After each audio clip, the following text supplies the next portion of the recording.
Hola, buenos días, buenas tardes, buenas noches. Saludos a toda la organización de este séptimo Festival Internacional Arte Ahora y a su presidente, don Rafael Luna, así como a toda la comunidad internacional que nos acompaña a través de las redes sociales y de Televisión Mundo Digital.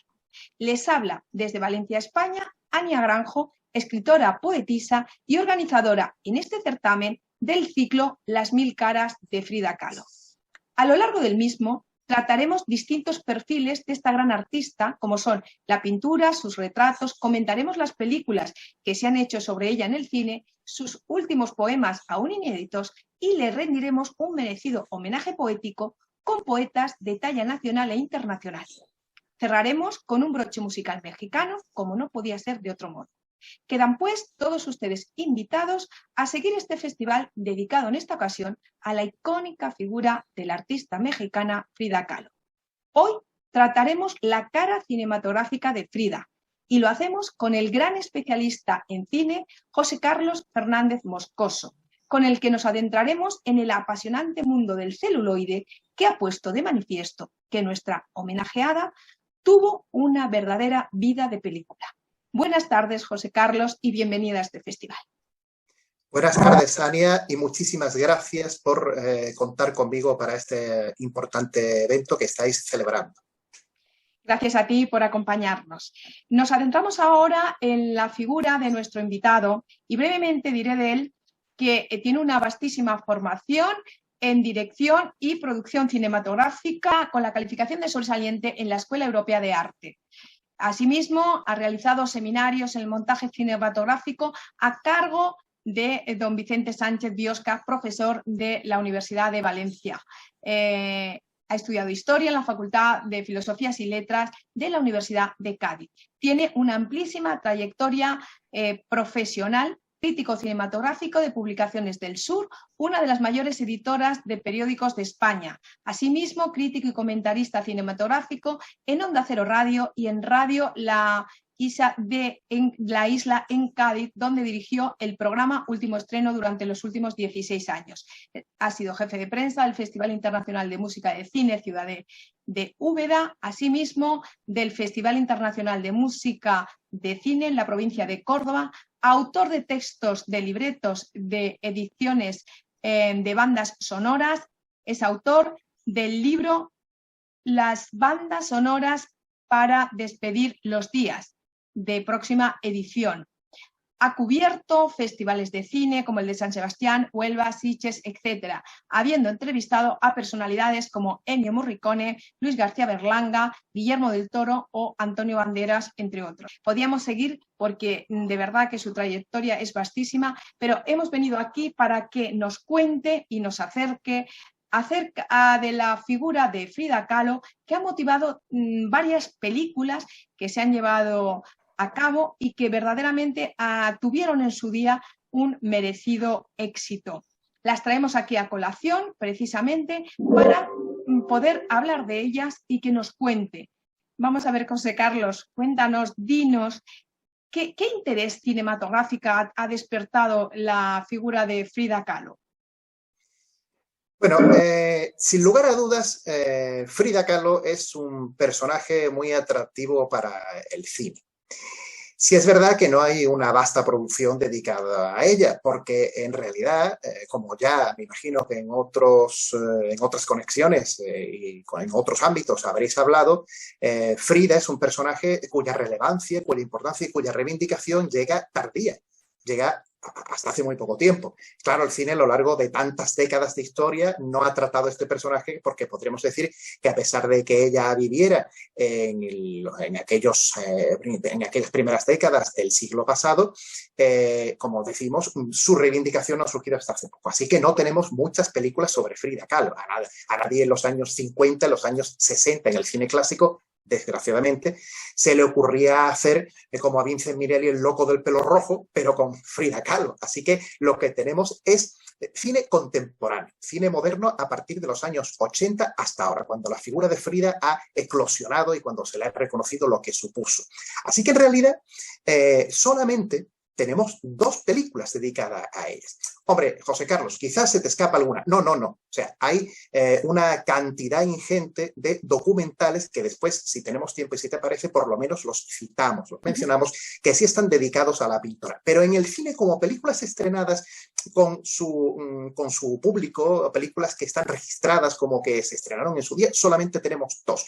Una de ellas, mexicana, que se hizo en su país, y otra, pues, norteamericana, que es la más conocida, la que posiblemente todos nuestros espectadores habrán visto, que es la que se llamó Frida, del año 2002, que estuvo nominada a 6 Oscars. Tu pregunta era ¿por qué? ¿Qué atracción tiene? Bueno, es un personaje, si me permites el término, elegíaco. Es un personaje dramático, un personaje con una historia apasionante pero amarga. Es un personaje también de fuertes connotaciones identificativas de un país que tiene una personalidad propia y una particular manera de entender el arte, la vida y no, digamos, la muerte, como ya sabemos, esa representación de la muerte y todas las connotaciones que tiene en México.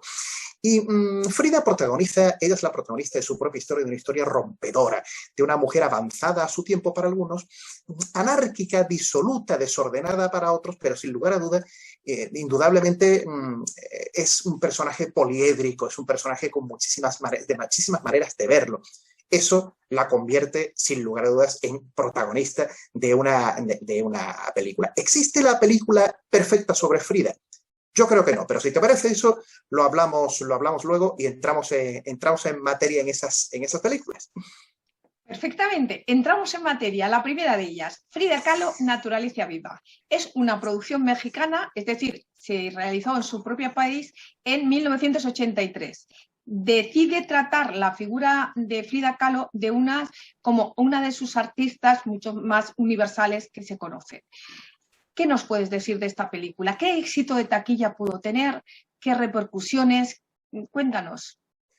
Sí, bueno, esta es la primera película que se hace en el año 83, como tú has dicho. El director es Paul Leduc, y ella cuenta con la participación de Ofelia Medina, de la famosa actriz, también mexicana, que se casó, por cierto, con Pedro Armendáriz, el hijo, no el padre.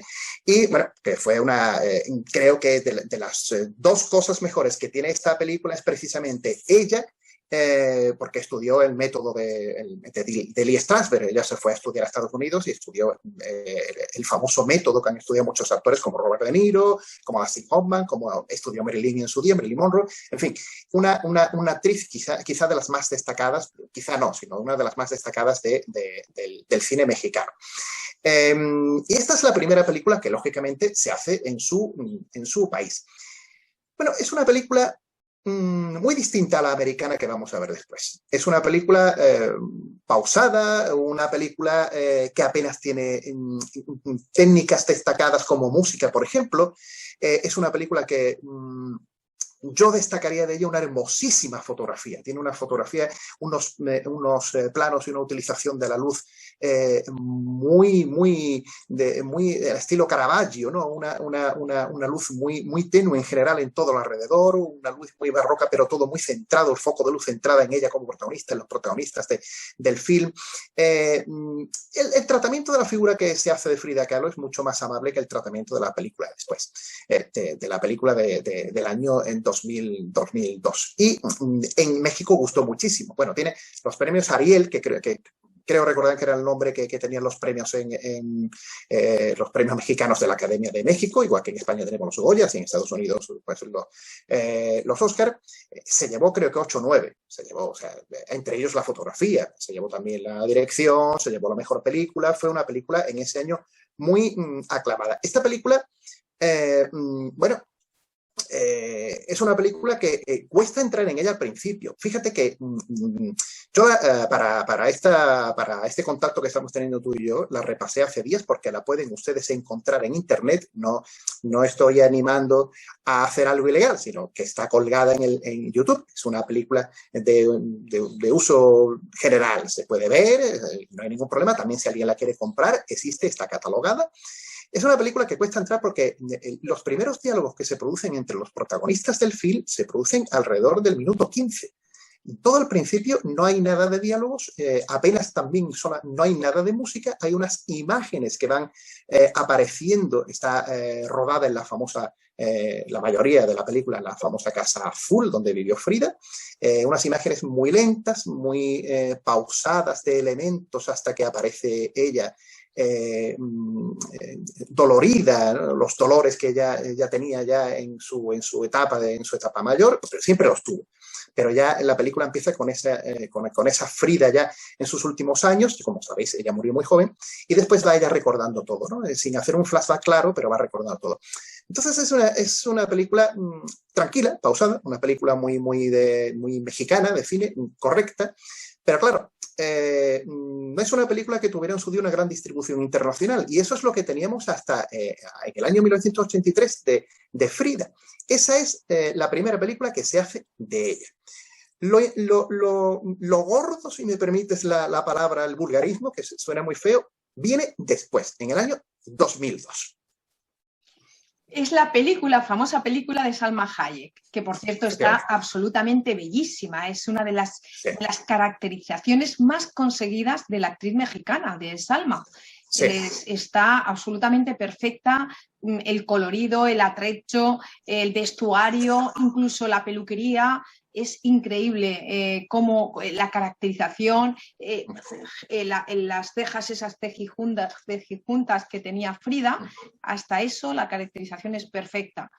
Entonces, ¿qué distingue este film con respecto al anterior que nos acabas de comentar? ¿Y tú qué bondades dirías que tiene para que fuera nominada a 6 Oscars nada más y nada menos, que al final logró 2, pero 6 nominaciones de la Academia son muchísimas? José Carlos, ¿qué tiene esta película? Sí, bueno, se intenta hacer la película de Frida, aunque solamente existía una antes, existían documentales que vamos después de decir, pero Hollywood intenta hacer la película que va a quedar para la historia sobre Frida. Se le encarga la dirección a una directora joven, Julia Taymor. Es una directora estadounidense bastante joven que nació en el principio de los años 80. Y está basada en un libro biográfico y es una película que obviamente tiene, como tú bien has preguntado, tiene una serie de bondades. La principal es el elenco actoral.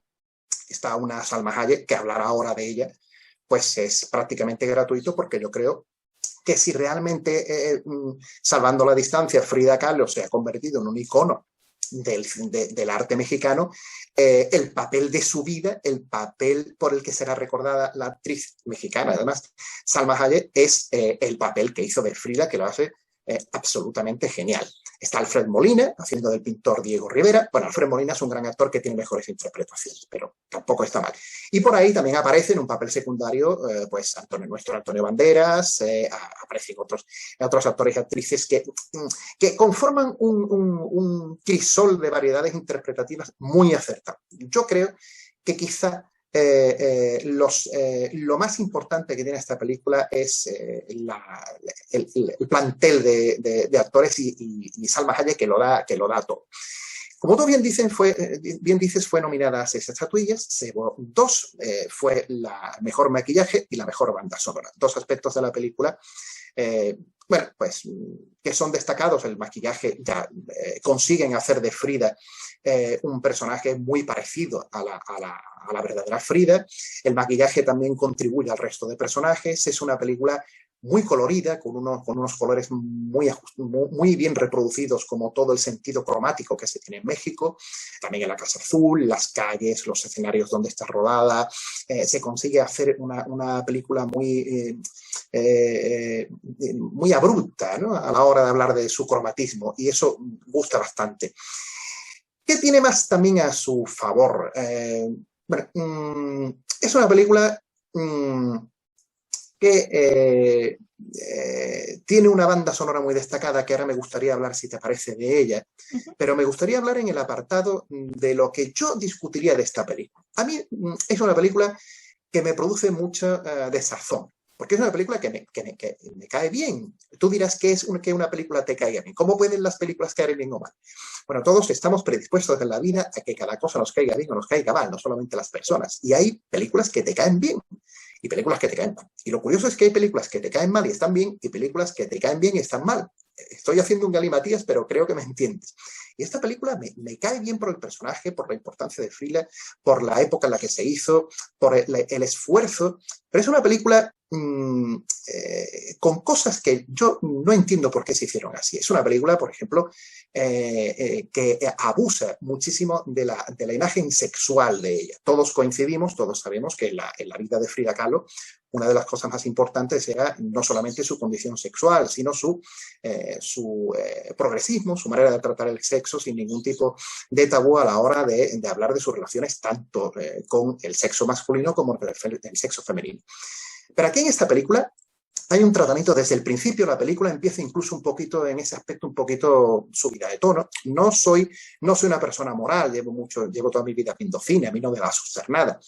Pero es una película en donde se abusa de las escenas sexuales, de las secuencias. Nada más empezar, de hecho, ella de joven está protagonizando una escena sexual subida. Antes se ve a Diego Rivera, si la recordarás, que ella con los compañeros de su escuela se cuelan en donde está Diego Rivera pintando y él tiene allí una relación también sexual con una de las modelos. Todo eso en los primeros 5 minutos. Hay una morbosidad constante en la película que me molesta un poco. ¿Por qué? Porque todo eso a mí me parecería bien si, por ejemplo, la película no adoleciera de connotaciones de Frida distintas a las sexuales. Es decir, se han empleado 2 horas y pico en cosas que se pueden haber suprimido para centrarse en algo que no se cuenta. Hay una juventud de Frida y una infancia en la que no se nos cuenta, se nos muestra a Frida muy sexual, pero no se nos muestra ese ya carácter político que tenía ella. Esa poliomielitis que desde pequeña tuvo, que le hizo además estar incluso coja de una pierna, estar casi, a veces no se podía ni mover. Ella en la película corretea, va a buscar a Diego Rivera con sus compañeros, se tropieza con un profesor por los pasillos acelerada. Antes de tener el accidente del autobús, ella corre con su compañero para subirse al autobús. Bueno, es incomprensible, o sea, es que Frida no podía correr. Frida estaba desde pequeña prácticamente postrada por culpa de una desviación de columna, una pierna más corta que otra, y era un personaje que desde el principio sufre mucho físicamente. Entonces hay un tratamiento de ella como si estuviéramos viendo una Amélie francesa o La Bella y la Bestia, los primeros 10 minutos de aparición de ella, pero con sexo incluido. Es decir, hay un buenismo en la aparición de ella que a mí particularmente me molesta un poco. Me hubiera gustado más entrar en cosas de ella más serias, ¿no? En cosas un poquito más. Ella tiene en su juventud, en esos años, una inquietud por estudiar medicina. En la película no se aprecia nada de eso, a ella no se le nota. Ella además, durante el tiempo en el que estudia, encabeza con los cachuchas, creo que se llamaba, encabeza un sector muy sindicalista, muy obrero. Ya como sabemos, ella era comunista, anárquica. Ella encabezó en su vida un sector juvenil que los levantó contra el gobierno y ella, eso fue un papel muy importante que ella tuvo, y eso no aparece tampoco en la película en toda esa juventud. Entonces, faltan cosas y sobran. Al fin y al cabo, en Frida, en la película de Seymour, vemos a una persona que de repente pasa su infancia y juventud después del accidente del autobús, y entonces todo eso es un devaneo continuo con Diego Rivera. Que es verdad que la vida de ella fue así, pero ya no ocurre nada. Quizá falta un guión vacío, en donde faltan muchos elementos. Diego Rivera viene, Diego Rivera se va, se divorcia, después viene otra vez, después llega. Todo eso es cierto, ocurrió así en su vida real. Pero cuéntame algo más. O sea, la película le falta contar algo. Sí, es verdad que aparece Trotsky, porque no se puede negar en todas las connotaciones políticas como alrededor de su vida. Pero a mí me faltan cosas. A mí me falta una Frida más política. Me falta una Frida que nos cuente más intelectual, que nos cuente sus inquietudes intelectuales, efectivamente, que nos cuente sus temores, sus miedos, sus reservas.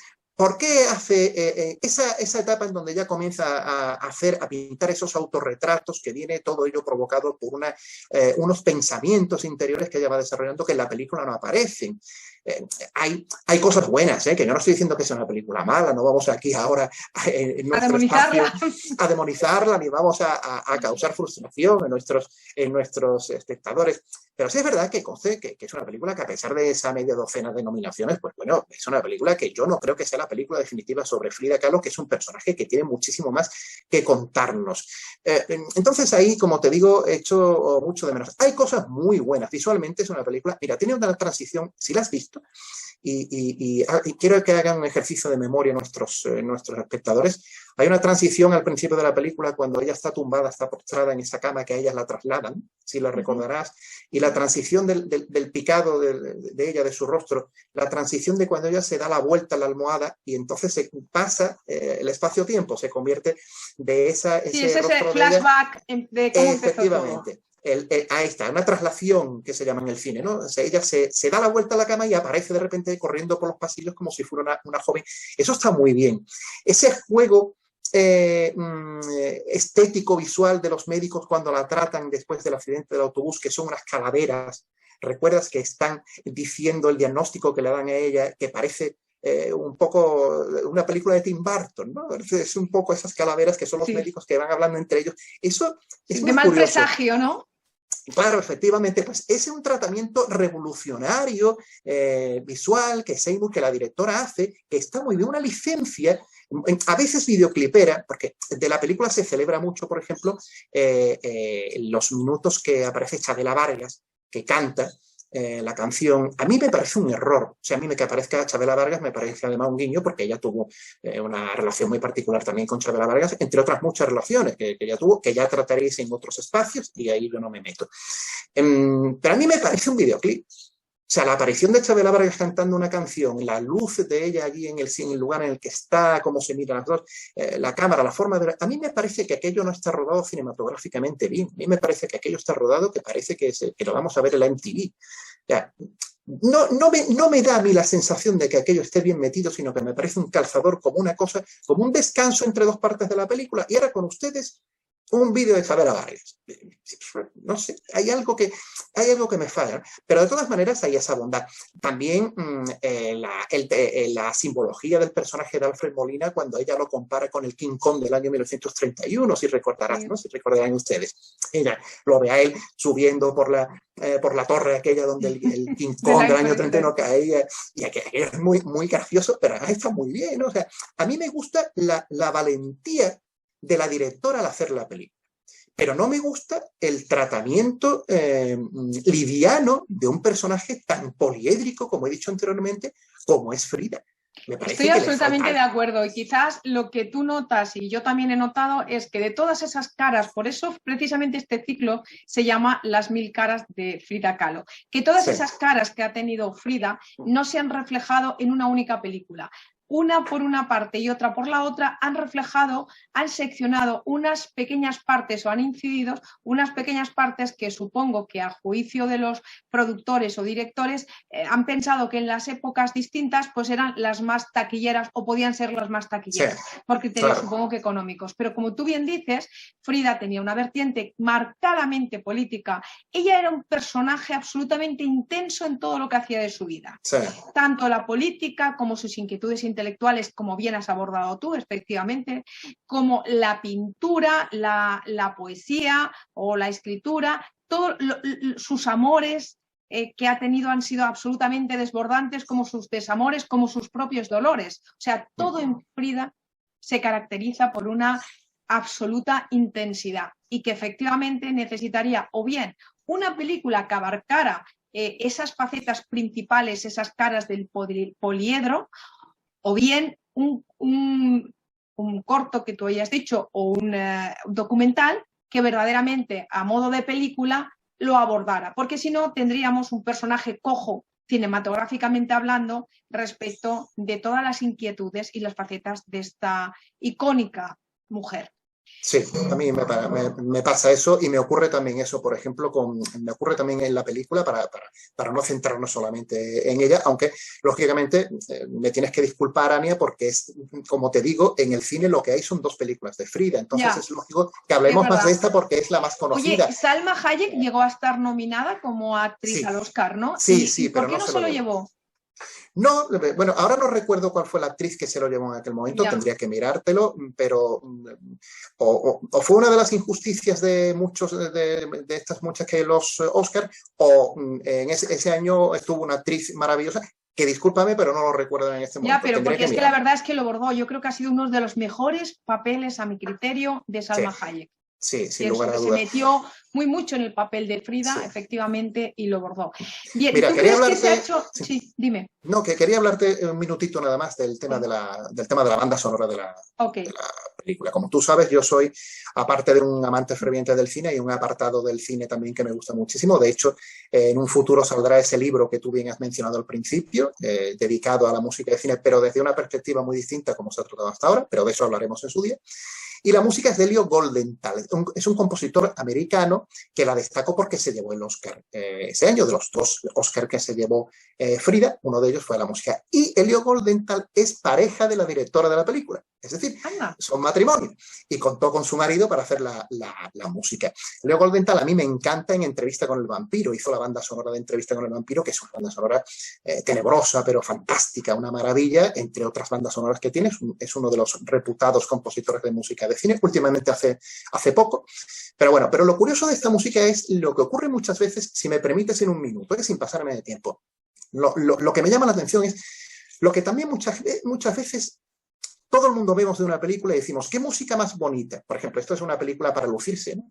Porque la música mexicana tiene que estar presente. Hay canciones mexicanas tradicionales, pero Elio Goldenthal opta por hacer una música mexicana. Está muy bien que si estamos hablando del personaje de Frida, Goldenthal haga una música de estilo étnico, no, y no va a hacer una música, unas sevillanas, es lógico que lo que va a hacer lógicamente es música mexicana. Tipo Pero la ranchera, música, ¿no? sí, con la utilización mucho de las guitarras, de la percusión, con el ritmo típico. Pero hay algo que sí me gustaría decir cuando veáis una película y aconsejar. La utilización de la música étnica está muy bien, pero la utilización de la música de cine en general para dividir secuencias es una cosa que no tiene que llamarnos a engaño. Aquí Leo Goldenthal lo hace mucho. Las secuencias de la película están divididas por temas musicales, temas de Goldenthal que durante casi un minuto suenan y lo hacen bonito. Cambiamos de una secuencia a otra, cambiamos de un espacio-tiempo a otro y la directora utiliza la música de su marido para cambiar. Bueno, eso está bien, pero eso no es solo música de cine. La música de cine tiene que reflejar el espíritu de los personajes que vemos en pantalla. Por ejemplo, Goldenthal, cuando Frida se levanta de la silla, cuando el padre viene a verlo, la primera vez en el patio, que tú también me imagino que recordaréis, y ella intenta acercarse, y el padre va a cogerla y le dice a su familia, no, déjala, deja a ella, y ella se levanta y va andando poco a poco hasta llegar al padre. Ahí Goldenthal está muy bien, porque va intensificando la música a los pasos de ella conforme va llegando al padre. Eso te crea, si tú quitas esa música, no te crea la tensión, tú vas viendo que esa mujer va llegando a su padre, bueno, pero la música, eso sí es música de cine. Esa música es mucho más importante que la música bonita que ponemos entre secuencia y secuencia. Y ahí abusa Goldenthal. En esta película, a pesar de darse el Oscar, a mi torpe consideración, yo creo que hay mucha música bonita y poca escasa música psicológica.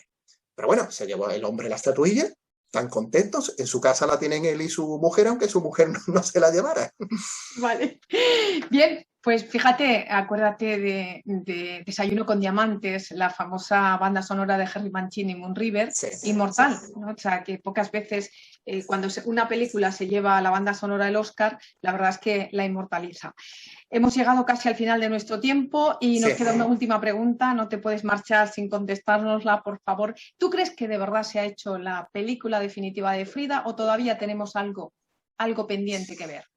No, yo como te he comentado antes, yo creo que no se ha hecho. Yo creo que Frida es un personaje, si me permites la comparación, entiéndeme y que los espectadores me entiendan lo que quiero decir.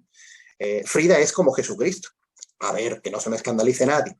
Hemos visto muchas películas de Jesucristo, pero yo creo que todavía no hemos visto la película definitiva de Jesucristo. Hemos visto muchas, pero todas tienen esa rémora de cosas que tienen ese defecto. Pues Frida pasa igual. Hemos visto solamente 2 películas y una serie de documentales. Se han hecho documentales que no nos vamos a entrar porque no nos da tiempo, pero se han hecho documentales hasta de cuando estuvieron en Australia ella y Diego Rivera, ¿no? Yo creo que hace falta una película de Frida que haga hincapié en lo que anteriormente hemos comentado. Una película, me gusta mucho Salma Hayek, ya desgraciadamente no lo puede hacer ella, tendrá que hacerlo otra actriz, Pero yo estoy convencido que el cine en un futuro hará la verdadera película para tratar ese personaje poliédrico que es Salma Hayek, tan apasionante y tan transgresor, y que no solamente era un personaje sexuado, era muchísimas más cosas, y esperemos que en un futuro ocurra. Tenemos la ventaja, antes de terminar la conversación, de que el tiempo todavía nos va a hacer hablar mucho de Frida. Insisto, es un personaje que acaba de comenzar a arrancar, aunque parezca que llevamos muchos años con ella. No. La reivindicación de ese personaje, y esperemos que su no utilización política dé mucho que hablar en muchos años, y el cine se decante de nuevo por hacer una película realmente buena de este personaje. Bueno, decir que te referías a Frida, no a Frida Kahlo, no a Salma Hayek. Sí. A Frida, vale, es que al final una Frida, por otra no se equivoca, sí. se equivoca uno. Vale, sí. Pues como siempre, José, ha sido un placer tenerte con nosotros. Siempre se nos queda corto. Ya podemos tener entrevistas tú y yo, que siempre se nos queda corto con las películas. Nos pasó con Ennio Morricone, nos ha vuelto a pasar con Frida y no será la última vez que nos vuelva a ocurrir. Bien, nos queda a mí, ya solo me quedo a despedirme de ustedes, agradecerles de corazón que nos hayan acompañado en esta transmisión, que espero y deseo que les haya gustado y les haya aportado una pequeña luz respecto a esta cara tan apasionante de Frida, como es su expresión o motivación para la gran pantalla, el celuloide. Y ahora sí, José, te dejo a ti el último minutillo para que despidas la conexión. Gracias. Muchísimas gracias, Ania Granjo, de nuevo, te lo digo como al principio, por contar conmigo. Siempre eres una persona que cuando vas a tratar el cine en tus múltiples compromisos internacionales cuentas conmigo. Yo te lo agradezco de verdad. Para mí es apabullante estar ahora siendo visto por miles y miles y miles de personas a través de la televisión, a través de internet, porque a pesar de esa dilatada vida profesional que has comentado, bueno, yo he sido muchas cosas, pero lo fui, aunque sea relativamente joven, pero lo fui en tiempos en donde no podías hablarle a un ordenador o una pantalla y te veían millones de personas. Y es una auténtica gozada poder hacer eso 60 hoy. países, imagínate, nos están viendo, 60 países.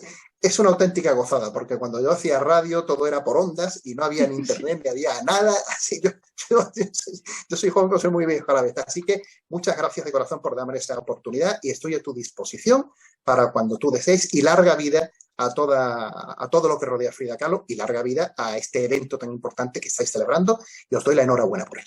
Muchas gracias al creador, Rafael Luna, a todo el equipo que estamos realizando este particular festival, y, cómo no, también a Televisión Mundo Digital, que nos acompaña en este evento y que gracias a ello la repercusión es absolutamente intercontinental. Muchas gracias a todos vosotros por apostar por el mundo de la cultura, y en este caso para tratar y hacernos llegar a los hogares la enorme personalidad poliédrica de nuestra icónica Frida Kahlo. Buenas tardes y un gran beso a todos. Les espero en nuestra próxima conexión. Gracias. Chao.